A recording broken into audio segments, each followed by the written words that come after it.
Olá, sejam bem-vindos à nossa quarta aula do curso de Boas Práticas em Telemedicina. Então, nessa aula, a gente vai fazer como um bate-papo, tá? Vai ser sobre aspectos práticos para fazer uma teleconsulta com segurança. E aqui nós vamos ter perguntas e respostas, tá?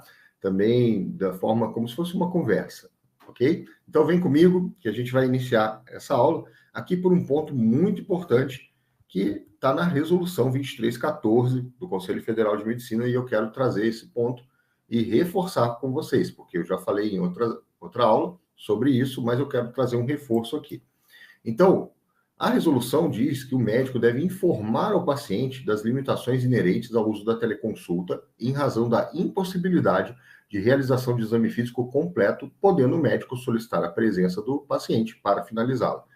Bom, pessoal, aqui é um ponto que muita gente pergunta, mas como assim? E se eu estou atendendo um paciente que é de outro estado? Então, você vai orientar esse paciente a buscar um serviço de atendimento presencial, tá? No local onde ele está. Se você é o médico assistente desse paciente, como acontece muitas vezes de eu atender um paciente da minha cidade mesmo, onde eu tenho consultório e estou fazendo uma teleconsulta, eu marco esse complemento do atendimento no meu próprio consultório, tá? Mas o importante é que você tenha o bom senso e, né, esse aspecto de bom senso crítico de saber até que ponto você pode fazer a teleconsulta de forma completa ou se você precisa do complemento do exame físico, em parte, ou o exame físico completo.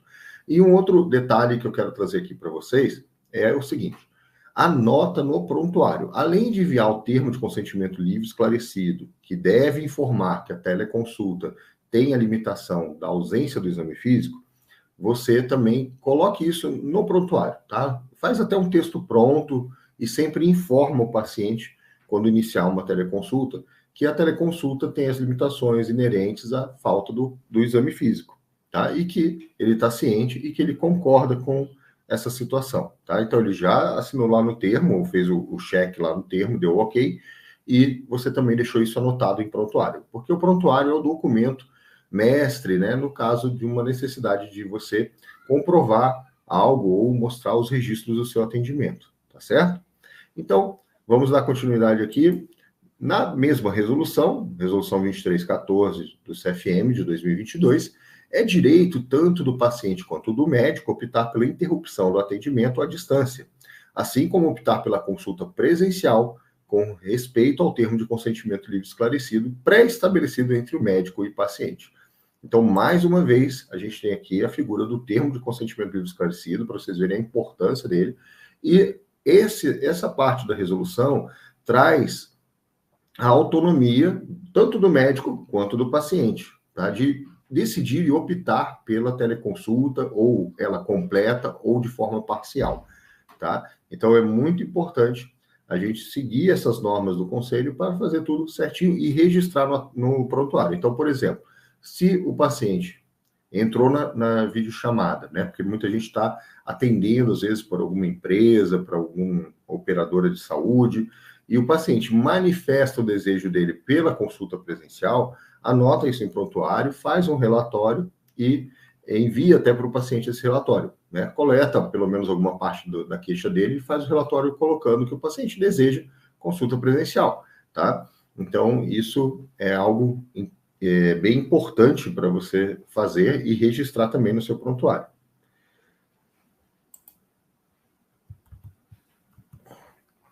E aí, quando a consulta presencial é necessária, tá? Então, como eu falei ali na própria resolução, sempre que o médico julgar que ela é necessária, tá? Então, nos atendimentos de doenças crônicas ou doenças que requeram acompanhamento por longo tempo, a norma do Conselho Federal de Medicina coloca que a consulta presencial com o médico assistente do paciente deve acontecer em intervalos não superiores a 180 dias. Opa, mas como assim, né? Eu estou atendendo esse paciente por telemedicina. Como vai ser isso? Bom, se você é o médico assistente desse paciente, ele reside na mesma cidade, ou ele tem a capacidade de ir até você para dar continuidade ao acompanhamento, a cada 180 dias ele deve fazer uma consulta presencial, tá na norma. Agora, você é um médico que está fazendo atendimentos pontuais, um especialista que está acompanhando de forma pontual esse paciente, e ele tem um médico na cidade dele, que acompanha ele no dia a dia dele, no cotidiano. Então, você vai orientar que esse paciente passe nesse colega a cada 180 dias. Gere um relatório do seu atendimento para que ele leve nesse colega para saber as informações sobre o que você tem feito de acompanhamento. E o vice-versa, tá? Esse colega deve emitir um relatório para você, você solicita, né, esse relatório do atendimento realizado, né, onde ele vai acompanhar esse paciente, vai fazer o exame físico, e assim esse paciente vai estar bem acompanhado. Isso é muito importante no caso de pacientes, por exemplo, com doenças crônicas. Você pode acompanhar um paciente hipertenso por telemedicina? Até pode. Ele vai trazer informações, registros também, mas a cada 180 dias ele tem que passar com o médico assistente para fazer o acompanhamento presencial, tá?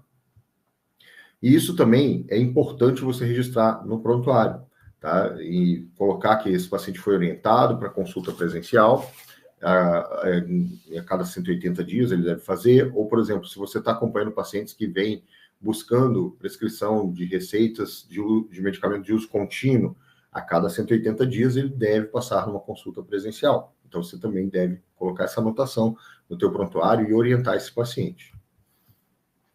E como entregar as receitas por teleconsulta? Isso é outra dúvida, às vezes, muito frequente, né, de quem está começando a utilizar a telemedicina. Eu sei que alguns aqui já utilizam, já enviam receita, mas, às vezes, o óbvio precisa ser dito, tá? Então, receita simples ou de receituário branco, de controle especial, essas aí podem ser enviadas de forma online, tá? Desde que elas sejam assinadas digitalmente com certificado eletrônico ICP Brasil. É muito importante você utilizar ferramentas ou aplicativos, softwares ou provedores de receituário eletrônico, porque eles vão fazer um token, um QR Code dessa receita, que é lida na farmácia através de uma ferramenta também fornecida pelo Conselho Federal de Farmácia. Então, assim, a sua receita vai ser aceita nas farmácias aí do Brasil, né, em qualquer estado, porque você não precisa ter inscrição em cada estado para poder atender pacientes do estado, né, de origem desse paciente. Você pode atender pacientes do Brasil inteiro, tá? Já existe legislação sobre também o aceite dessas receitas emitidas por um médico, por exemplo, de Santa Catarina, que emitiu uma receita para o paciente que é do Rio Grande do Norte. Tá tudo certo, tá? Já existe resolução, lei, tudo falando sobre o aceite dessa receita, tá? As receitas eletrônicas, elas não têm uma obrigatoriedade de 100% de aceite pelas farmácias, mas que farmácia que não quer vender o medicamento, né? Então, assim, as farmácias que não estão preparadas para receber receita eletrônica, elas vão ficar à margem do mercado, tá? Então, assim, eu nunca tive problema de ter paciente que voltou receita porque não conseguiu comprar ou não conseguiu aviar essa receita eletrônica, tá? Então, desde que seja de medicamentos não tarjados ou medicamentos tarja vermelha ou medicamentos tarja vermelha com retenção de receita, você consegue enviar a receita eletrônica, tá? A receita digital. Mas você tem que assinar ela com o seu certificado digital, chave ICP Brasil, tá? O próprio Conselho Federal de Medicina fornece aos médicos um certificado digital. Basta você entrar em contato com o seu CRM local e saber como você pode estar emitindo esse seu certificado, se você ainda não tem. Bom, outro ponto que é importante é que muitos colegas médicos são especialistas de áreas que usam muito receitas numeradas, receitas azuis, por exemplo, tá? O talonário B1, B2, ou receitas de talonário C. Então, essas receitas ainda não podem ser enviadas de forma eletrônica, tá? Então, o colega que vai emitir uma receita dessa pode fazer o atendimento por telemedicina? Pode. Só que ele não vai conseguir enviar essa receita eletrônica. Então, o que ele deve fazer? Ele deve enviar pelo correio ou transportadora de forma que ele deixe isso combinado com o paciente, certo? Então, não tem problema fazer o atendimento de telemedicina para um paciente que vai acabar precisando de uma receita azul, por exemplo. Mas você tem que combinar com ele como você vai enviar essa receita para ele, como ele vai receber, e tomar todos os cuidados também relativos à proteção, sigilo dessas informações. Então, não vai pegar a receita, botar no envelopinho qualquer e mandar, né? Vai pegar a receita, coloca no envelope pardo, né? Que não dê para identificar o que tem ali dentro, que não dê para ler o nome do paciente. No correio, fazer com uma carta registrada, aviso de recebimento ou SEDEX, tá? Procure a maneira mais segura e eficaz para enviar esse documento para o paciente. Outra pergunta que trazem com frequência. Pode gravar a consulta? Somente, então, se tiver autorização, tá, do paciente. Então, o médico quer gravar na consulta, você tem que ter autorização explícita do paciente para isso, tá? Tanto no termo de consentimento livre esclarecido, ou, né? Eu já digo que ou seria o melhor né? E também, logo no início do vídeo, o paciente declarar isso em vídeo que está aceitando a gravação da consulta. Do outro lado, do mesmo modo, o paciente só poderá gravar se o médico autorizar, tá? Portanto, deixe claro isso logo no início das consultas, principalmente lá no termo de consentimento livre esclarecido, se essa consulta vai ser gravada ou não, tá? E jamais, mesmo com autorização do paciente, jamais você vai publicar esse vídeo ou imagem, tá? É uma segurança, por mais que hoje tenha algumas aberturas em relação a isso, né? Saiu uma nova norma de publicidade médica, eu recomendo que você nunca exiba um trecho de consulta gravada, tá? Ou foto do paciente, ou vídeo, porque a gente não sabe como é que isso pode ser utilizado. Então, você tem que ter cuidado, tá? Agora, do outro lado, o paciente também não pode ficar divulgando imagens ou fotos ou vídeos seus sem a sua autorização. Então, você tem que colocar isso também no termo de consentimento livre esclarecido. Quem trabalha para empresas, isso também deve estar escrito lá nos termos, porque você está prestando serviço para uma empresa, então eles que geralmente já fazem esse meio de campo entre médicos e pacientes, tá? E outra pergunta é porque muitos colegas médicos achavam que era obrigatório gravar a teleconsulta, tá? E não é obrigatório. A resolução 2314 de 2022 não exige registro completo com áudio ou imagens da teleconsulta, certo? Porque muitos colegas médicos ficaram assim, então para registrar, se é telemedicina, eu tenho que gravar a consulta. Qual foi o entendimento do Conselho Federal de Medicina nesse ponto, né, ao meu ver? É que se você começa a gravar a teleconsulta obrigatoriamente, né, então agora toda teleconsulta é obrigatório gravar, e você vai ter que armazenar todos esses vídeos, né, todos os áudios e imagens da teleconsulta. Se for obrigatório na teleconsulta, automaticamente seria obrigatório na consulta presencial, porque teleconsulta é medicina, é consulta médica igual a consulta presencial.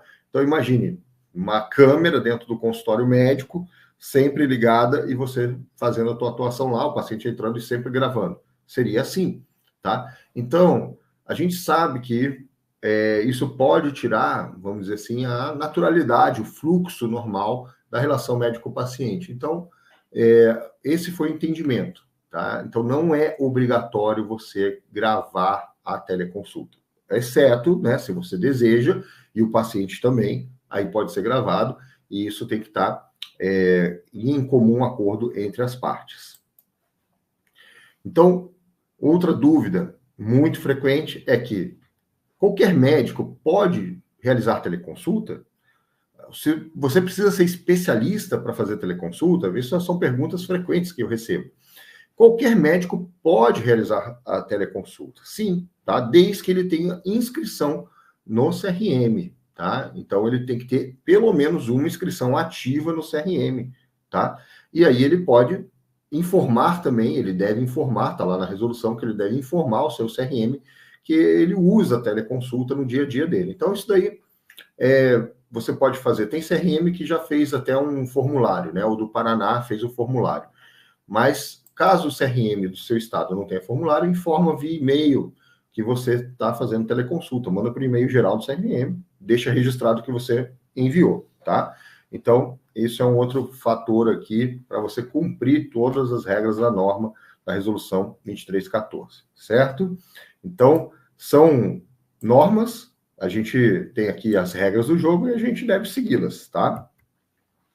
Agora eu vou falar de um outro tema muito polêmico, né? O WhatsApp. Né? O WhatsApp, muita gente, eu converso com alguns colegas médicos, eu falo assim, tu faz telemedicina? Eu já faço, Asdrubal, eu faço. E como é que você faz? Não, eu faço aqui, ó, no WhatsApp mesmo, rapidinho e tal. Meu amigo, fazer teleconsulta no WhatsApp não é uma boa prática. Por quê? O WhatsApp não foi desenvolvido para esse fim. Tá? O WhatsApp é uma ferramenta de conversa informal, então você tem que ter cuidado com o uso do WhatsApp. Tá? Muita gente acha que fazer telemedicina pelo WhatsApp é só abrir a videochamada e conversar com o paciente, ou até mesmo ficar trocando mensagem de chat. E isso é perigoso, tá? Então, eu vou falar aqui por que você não deve fazer consulta via WhatsApp, teleconsulta via WhatsApp, tá? Então, primeiro ponto é essa falta de segurança, tá? Porque você não tem ali um aplicativo desenvolvido com ferramentas de criptografia, ferramentas de armazenagem específicas para teleconsulta, tá? Então, toda vez que você fizer uma interação com o paciente, você precisa registrar isso em prontuário, tá? Então, o WhatsApp, ele é perigoso. Agora, se você está usando, então registra o que você está fazendo, né? Registra em prontuário que você utilizou a ferramenta, o horário que começou, que terminou, tá? Então, toda a comunicação você tem que registrar em prontuário. Então, telemedicina hoje, registro em prontuário, tá? Há um problema também que muitas vezes o colega vai lá, usa o WhatsApp e esquece, né, de deletar imagens, informações que tem ali. Então, sempre você tem que deletar ou excluir fotos, arquivos, tudo que foi enviado pelo WhatsApp. E passar isso tudo antes de excluir para o prontuário, tá? Toda secretária ou qualquer funcionário que tenha acesso ao WhatsApp, mesmo que seja um WhatsApp não para consulta, mas mesmo um WhatsApp para agendamentos, porque ele vai falar com o paciente, esses funcionários devem assinar um termo de confidencialidade, tá? E ser treinados para não repassar as informações recebidas para nenhum outro aparelho. Veja, isso aqui é tão importante na telemedicina quanto no teu consultório presencial, tá? Não é uma coisa assim que muitos médicos às vezes se preocupam em fazer. Precisa botar isso no contrato do funcionário, tá? Ok? Use um número profissional médico e não pessoal, se você vai utilizar o WhatsApp para, às vezes, ter interações com o seu paciente. Mas eu friso aqui, não é a ferramenta ideal para fazer teleconsulta. Você tem que ter plataforma de prontuário eletrônico com videochamada, tá? Mas se você quer dar o seu WhatsApp para o paciente, às vezes, entrar em contato contigo, tirar uma dúvida, ok. Mas, assim que essa dúvida aparenta aí que vai gerar uma consulta, alguma coisa, você tem que registrar tudo em prontuário, tá? Passa isso para uma consulta de telemedicina formal. Mande mensagem padrão assim que receber um novo paciente com as regras para a utilização do WhatsApp. Então, se você utiliza o WhatsApp para agendamento de consulta, esclarecimentos, tirar dúvida, coloque as regras. Coloque até o horário que você vai retornar esses atendimentos, o prazo, tá? Deixa tudo muito claro, porque senão as pessoas começam, às vezes, a exagerar, né, nessas aberturas, tá? E, como eu falei, não use o WhatsApp como instrumento para realização de teleconsulta, tá? Você procura ter uma ferramenta, um prontuário eletrônico, ou trabalhar para uma empresa que tenha todos os sistemas para você utilizar, com segurança, para fazer essas videochamadas de teleconsulta e tudo ficar registrado da maneira adequada em prontuário, tá bom? E agora vamos falar aqui um pouquinho sobre alguns cuidados tecnológicos que a gente tem que ter para utilizar a ferramenta de telemedicina com segurança, fazer as nossas teleconsultas. Então, o que a gente precisa ter atenção, tá? Então, se eu vou usar uma plataforma de prontuário eletrônico com ferramenta de videochamada, você tem que procurar uma plataforma segura, de preferência com a que atenda, né, a legislação americana, que é a HIPAA, né, HIPAA, né, o HIPAA Compliance, e que atenda a LGPD, a Lei Geral de Proteção de Dados brasileira, tá? Você pode ter aí várias empresas aí que você pode estar pesquisando que oferecem esse tipo de serviço e você procurar informação se está atendendo às normas do Conselho Federal de Medicina, tá? Por isso, mais uma vez que eu reforço, o WhatsApp não foi feito para fazer telemedicina, ele não atende essas normas de segurança. Então, procure usar um prontuário eletrônico com ferramenta de videochamada. Se você está prestando serviço para uma empresa, essa empresa ou uma intermediadora de serviços médicos pode estar fornecendo toda a ferramenta para fazer o registro, tá? Então, usa a deles certinho, tá bom? Elabore a receita e atestado com assinatura eletrônica emitida pela Infraestrutura de Chaves Públicas Brasileiras, ICP Brasil. Então, todo documento médico que você emitir, né, seja uma receita, um relatório, um encaminhamento, um atestado médico, você deve assinar de forma eletrônica usando um certificado digital com chave ICP Brasil. Senão esse documento não tem validade e esse paciente vai pegar um documento que não vai conseguir, por exemplo, comprar um medicamento na farmácia, o atestado dele não tem validade, o pedido de exame que você fez não vai ter validade. Então, se você tem o certificado eletrônico, você vai poder assinar essa receita de forma eletrônica. A assinatura digital da receita, tá? Ela tem validade como se você tivesse ido no cartório, né, e registrado a firma lá, ok? E sistemas de registro eletrônico de saúde devem possibilitar a captura, o armazenamento, a apresentação e a transmissão e impressão de informação digital e identificada em saúde e atender integralmente os requisitos de nível garantia de segurança 2, no padrão de infraestrutura de chaves públicas brasileiras ICP Brasil ou outro padrão legalmente aceito.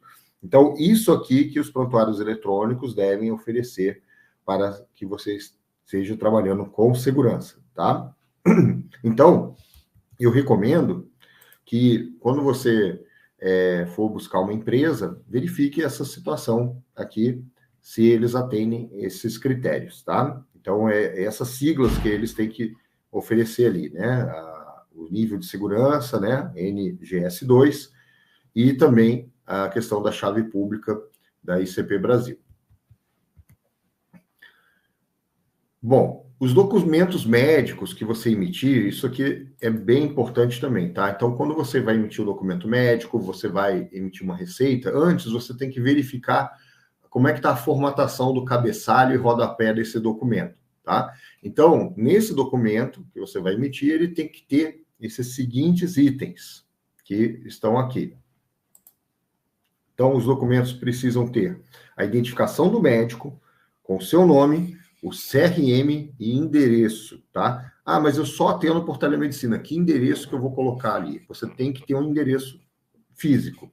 Você vai colocar o endereço que está registrado as suas correspondências no CRM, tá? Então, qual é o endereço que você registrou lá no CRM? É da tua casa? É esse endereço que vai ter que estar na tua receita médica, tá? Ah, qual o endereço que você registrou foi da clínica, onde você atende? Então, esse endereço. Então, você precisa ter um endereço, tá? Então, na identificação, nome, CRM, endereço. Quando o médico é especialista, ele deve colocar o seu registro de qualificação de especialista, o RQE, em caso de vinculação com a especialidade ou área de atuação. Então, isso é muito importante. Se você coloca na identificação lá, médico, né? Eu coloco lá, por exemplo, Asdrubal César, médico de família, né? Médico especialista em medicina de família, eu tenho que botar lá o CRM e o RQE de medicina de família, tá? Então, você sempre tem que fazer essa identificação completa. A identificação do paciente também é muito importante. Você tem que identificar o paciente com o nome completo e o número do documento legal. No caso, né, o CPF seria o melhor número. Já tem também uma resolução que receitas digitais devem conter o CPF do paciente, certo? Ah, mas o paciente é menor de idade, não tem CPF. Aí você pode fazer uma anotação que ele não tem documento para registro, tá? Data e hora. Quando é uma receita eletrônica, os aplicativos, softwares de emissão de receita eletrônica, eles colocam automaticamente a data e a hora, e isso de forma eletrônica que fica gravado ali, não tem como adulterar. Então, a data e a hora vai sair ali, tá? Agora, se eu quero fazer uma mudança de data e hora, eu vou ter que escrever por extenso e eu tenho que dizer os motivos, por que eu estou registrando com uma data e hora diferente daquela. Então, vou dar aqui uma situação que pode acontecer. Um paciente pediu um atestado médico e ele extraviou, aconteceu alguma coisa que aquele atestado não deu certo. E ele te pediu o atestado, você vai emitir de forma eletrônica. Se você deu o atestado ontem para ele, a data vai sair de hoje, certo? Mas o atestado era por ontem. Não tem problema, a data lá vai estar registrado no documento, a data e hora certinha do dia que você emite o documento. Mas lá no texto você vai escrever que aquele atestado é uma segunda via e que ele é referente à data de ontem, né, por tal motivo, e enfim, você vai fazer o atestado dizendo que era referente ao dia anterior, tá? Mas você vai emitir ele no dia que você fez o documento, né, e vai colocar lá que é uma segunda via, por exemplo. Isso vale também no consultório presencial, tá? É a mesma coisa, a mesma regra, tá? Telemedicina é medicina, é o que a gente faz no consultório presencial, a gente faz na telemedicina. Só que a gente está usando recursos eletrônicos, tá? Que trazem muito mais segurança no nosso ato médico, tá? Acredita em mim, é mais seguro de fazer telemedicina do que ficar ali no presencial, tá? Por vários motivos, né? Então, isso é muito bom, né? A gente ter esses registros eletrônicos, porque eles têm uma validade muito grande e difícil de ser falsificado, adulterado, tá? E para finalizar o documento, você tem que assinar ele de forma digital. Então, a assinatura, né, do médico deve ser feita no final do documento. Quando você finalizar ele, vai abrir lá o token para você fazer sua assinatura digital, tá? Então, você vai fazer essa assinatura no padrão ICP Brasil ou outro padrão que seja legalmente aceito, mas no momento é a chave ICP Brasil que é aceita. Aqui eu vou trazer para vocês mais alguns pontos importantes aí para você ter uma segurança nos atendimentos, para fazer a telemedicina, as suas teleconsultas. Até botei um escudinho ali, né, para dar essa ideia de segurança. Então, se o paciente, por exemplo, não tiver numa localidade apropriada para ser atendido, então, por exemplo, durante um deslocamento, o paciente está no carro, é frequente, tá, pessoal? É muito frequente as pessoas, elas levaram a telemedicina a sério mesmo, né? Querem fazer a telemedicina em qualquer lugar. Então, é muito frequente você estar lá para atender, o paciente entra na consulta e está dentro do carro. Eu, particularmente, se o carro está estacionado, o ambiente é silencioso, a conexão dele está boa, não vejo nenhum problema de fazer esse atendimento, tá? Agora, se o paciente está dirigindo, está em movimento, você tem que falar para ele, ó, não dá para fazer atendimento, vou aguardar você estacionar o carro, né? Ponto. Ou você encerra ali a ligação, anota que não houve condição técnica para fazer o atendimento. Então, sempre anota no prontuário também o motivo por que não deu para fazer esse atendimento, tá? Então, ruídos excessivos, outras pessoas juntos no mesmo ambiente, né? Você tem que orientar o paciente, olha, eu preciso de sigilo aqui, de segurança das informações. E é para o seu bem, para a sua segurança, né? Essas informações são pessoais, tá? Então, não, mas eu quero que a minha esposa me acompanhe nessa consulta, né? Muito comum, né? O homem, ele sempre está ali com a esposa aí, levando ele na consulta, né? O homem não se cuida muito, né? Então, a esposa que leva ele na consulta, seja ela presencial ou online, né? Então, a minha esposa vai participar da consulta, doutor. Então, tá, qual o nome dela? O nome dela é Fernanda, tá? Fernanda do quê? Tal. Tá, então, Fernanda, tal, acompanha, a esposa acompanha o senhor fulano de tal em consulta. Anota isso em prontuário, tá? Então, você tem que ter essas condições ideais. Se a conexão está muito ruim também, está falhando a conexão, está caindo a conexão toda hora. Então, você vai falar, olha, não tem como a gente fazer essa consulta, eu vou registrar em prontuário, né, que a conexão estava ruim, e eu encerro esse atendimento, tá? Outro ponto que é interessante você sempre ter é o endereço desse paciente, tá? Agora, como ele pode estar sendo atendido em qualquer lugar, porque ele pode estar em deslocamento, ele pode estar viajando, pega a localização dele precisa e fala onde você está, né? Eu estou num hotel, tal. Que hotel que é? Tal. Endereço, tal. Porque se for algo que precise de um atendimento de urgência, que tenha que acionar um SAMU, por exemplo, você tem o endereço e a localização do paciente certinho, tá? Então, é um ponto interessante também.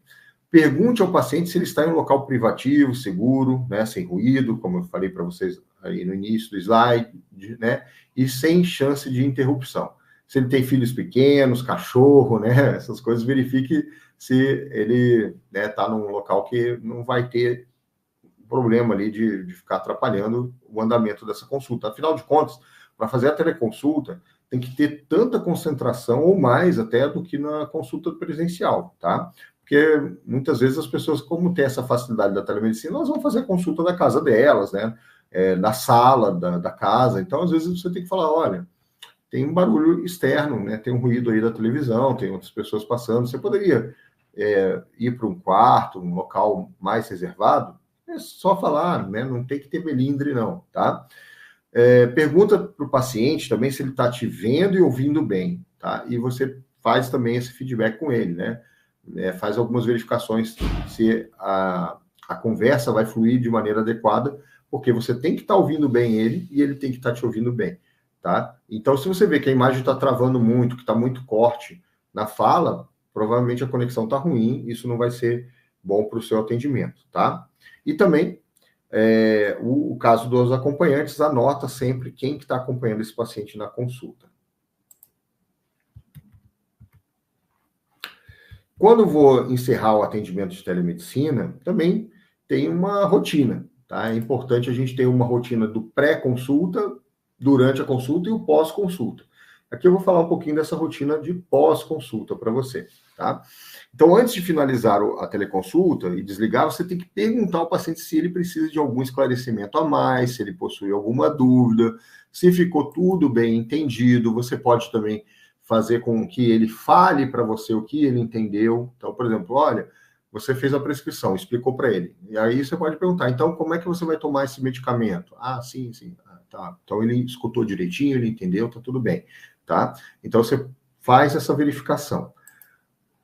Pergunta se ele está totalmente esclarecido quanto à conduta terapêutica, as dosagens, a forma de uso de medicamento, tá? Então, é importante, porque eu vou fazer a sua receita e depois eu vou te mandar, tá? Muitas vezes o médico pode optar por esse tipo de situação. Fez todo o atendimento, então agora é uma parte que eu vou ficar escrevendo a tua receita, então daqui a uns 5, 10 minutos eu te mando.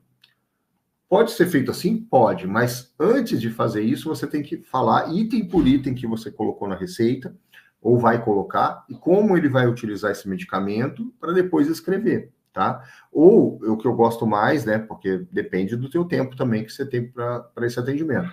É você fazer a receita e compartilhar em tela a receita com o paciente, e ler item por item para que ele entenda bem o que foi prescrito ali, tá? Na questão de exames também, você pode estar explicando para ele, né? Conferindo os exames que foram pedidos, enfim.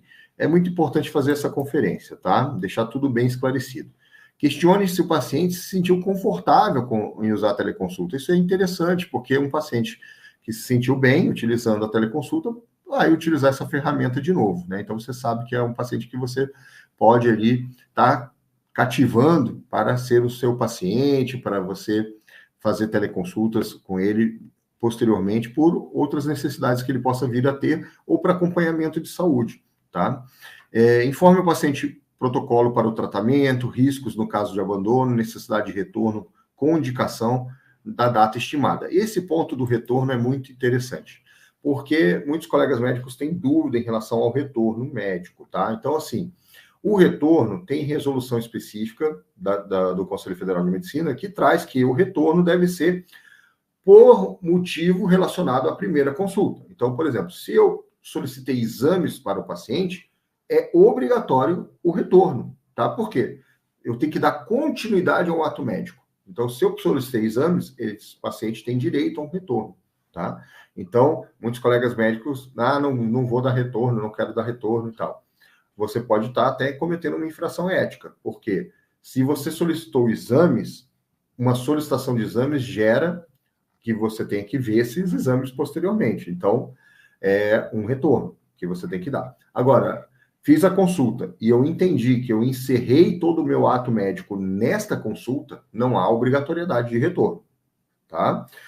Mas e quando é pronto atendimento? Aí é uma condição um pouco diferente, porque o pronto atendimento se entende que é um atendimento imediato, só para aquela situação pontual, tá? Senão os prontos-socorros iam ficar lotados de consultas de retorno, e esse não é o objetivo de um pronto-socorro, tá? Então, quando você está prestando serviço para empresas, pode ser que você está fazendo um pronto atendimento. Então, você vai orientar o paciente, vai dar a conduta terapêutica para ele e tal, e vai orientar ele que, se ele precisa dar continuidade, ele vai procurar uma consulta de forma ambulatorial, agendada, né?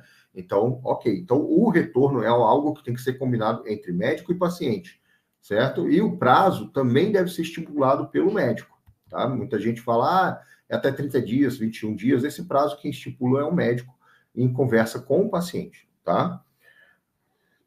Para finalizar, você deve também avisar ao paciente que a consulta está encerrada e que você irá desligar e se despeça de forma, né, bem amigável, né? Então, é bem tranquilo, né? Acabou a consulta, então, olha, encerramos por aqui, ok? Certo.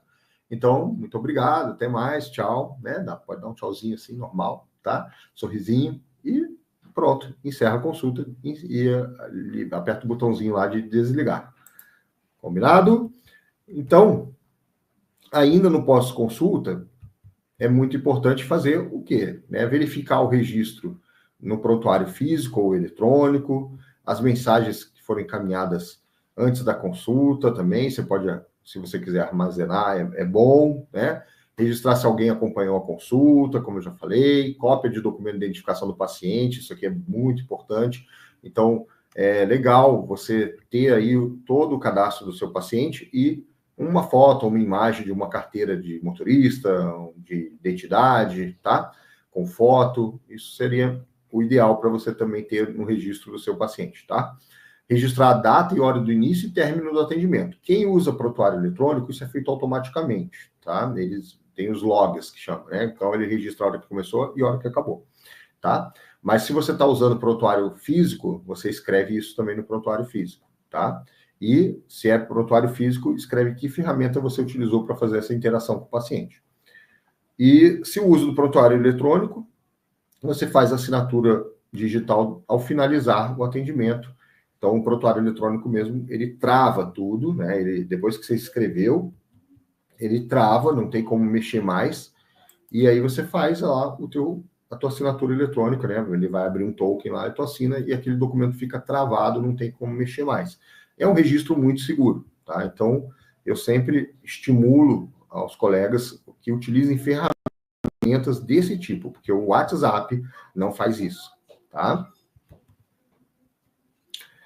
Ainda, né, no prontuário, não se esqueça, né, de verificar se você escreveu qual foi o motivo da procura pela teleconsulta, observações clínicas e dados propedêuticos.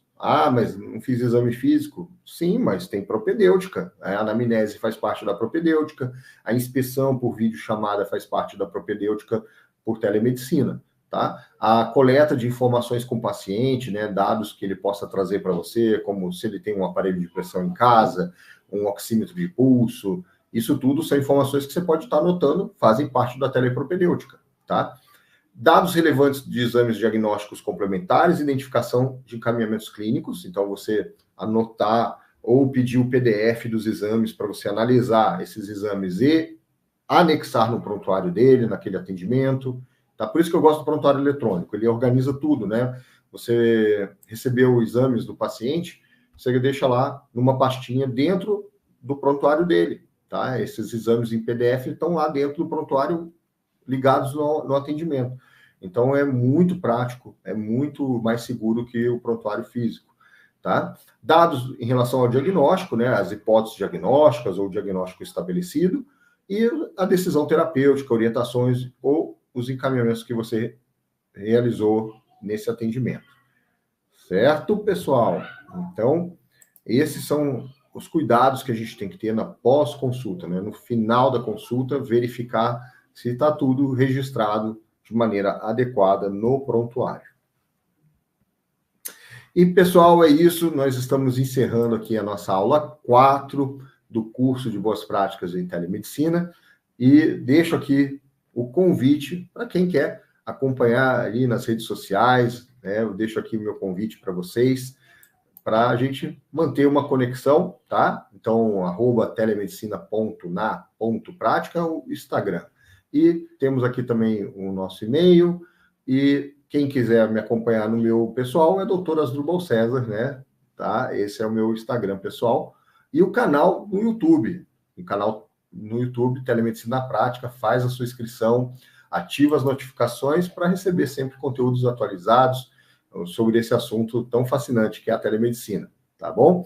Então, espero que o curso ajude, eu tenho certeza, na verdade, que ele vai ajudar, né, e vai contribuir para a tua atuação na telemedicina com mais segurança, para a segurança do paciente e para que essa ferramenta da telemedicina seja uma ferramenta que a gente possa aí utilizar tanto para a comodidade do paciente, comodidade do médico, e que o sistema de saúde, seja ele público ou privado, possa desenvolver o melhor atendimento aí para as pessoas que necessitam, tá certo? Então, um grande abraço e até breve.